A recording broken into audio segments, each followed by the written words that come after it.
From the Library of Congress in Washington, D.C. We are considered the lab, so you're going to be doing a lot of hands-on work.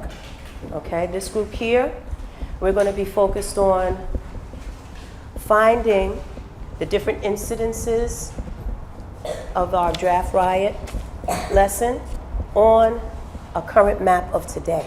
As you know, many of the streets, the names were changed, and many of the places are not on the map today.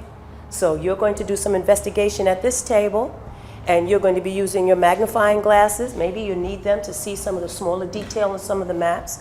I provided you with some references, old and new, to see if you can place those draft riot incidences on a current map of today. So now you know when we use the smart board, when we want to move something, we touch it and we drag it. Oh, it's not dragging.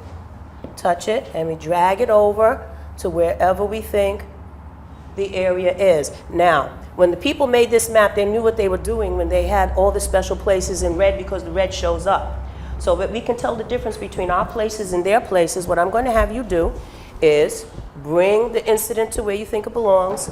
Take one of the other color markers. Let's stick with one color. Let's try blue. We'll circle it and use a pointer to indicate where you think the incident took place. Hold on. No, go down. Where's the marshal's office? Okay, here we go. Is this 4th Street? Is that 4th Street? You found it. Good. Which one do you have? The attack on the arch. Attack on the Arch? Okay, hold on. We use the Library of Congress site extensively. I love the map section. The map collection is excellent.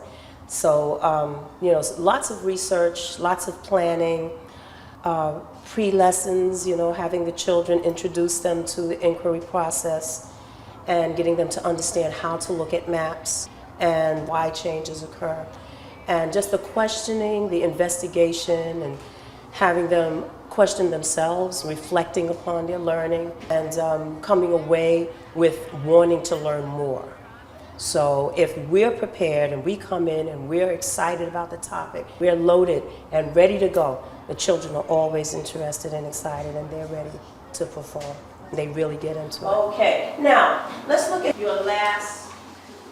Well, what I saw happening in that learning experience was that students were starting to make connections to what they know about life in New York City, to the current New York City. Answer the second question. Read it and answer it for us, Ivana. I was wondering, and then I found out that a city might change the name of the street according to the time period.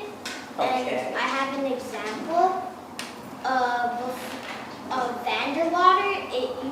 If you listen to it, it sounds old, so you know it will be from a time period back then. The next step, the next logical step, is to go to the wondering stage, and I think they were set up for that because students do naturally wonder when they have a chance to get in and analyze primary sources, and to then connect their questions that they form to implications for today, to what do we see, what remnants of the draft riots do we see in the way that these neighborhoods are today. This has been a presentation of the Library of Congress. Visit us at loc.gov.